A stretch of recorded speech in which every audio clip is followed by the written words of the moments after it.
رسول اکرم صلی اللہ علیہ وسلم نے فرمایا، تم سب میں بہتر وہ ہے جو قرآن پڑھے اور پڑھائے۔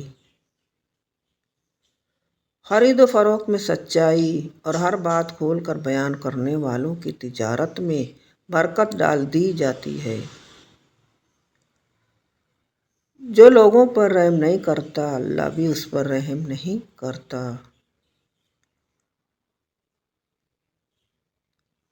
رسول اکرم صلی اللہ علیہ وسلم نے فرمایا، لوگوں دنیا میں ایمان اور عافیت سے بڑھ کر کوئی نعمت نہیں دی گئی، اس لیے تم ان دونوں چیزوں کی دعا کرتے رہا کرو۔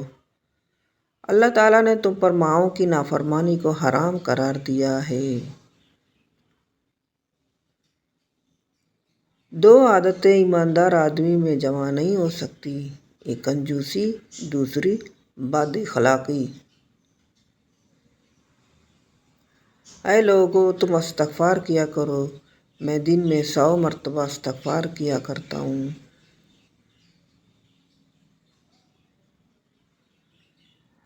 غیبت کا کفارہ یہ ہے کہ تم نے جس کی غیبت کی ہے اس کے لیے تم مغفرت طلب کرو۔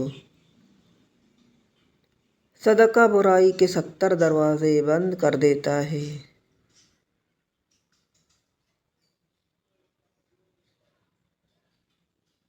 چھپا کر کیا ہوا صدقہ اللہ کے غضب کو ختم کر دیتا ہے۔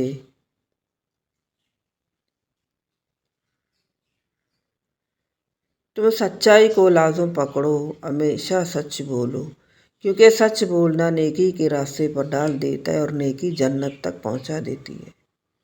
رسول اکرم صلی اللہ علیہ وسلم نے فرمایا، جس شخص نے کسی کو قرآن کی ایک آیت سکھائی، جب تک اس آیت کی تلاوت ہوتی رہے گی اس شخص کا ثواب جاری رہے گا۔ مسلمان کا اپنے اہل خانہ پر خرچ کرنا بھی صدقہ ہے۔ اللہ تعالیٰ تمہارے جسموں اور چہروں کو نہیں دیکھتا بلکہ تمہارے دلوں کو دیکھتا ہے۔ جو شخص ایک نیکی کرے اس کو 10 گنا اجر ملتا ہے۔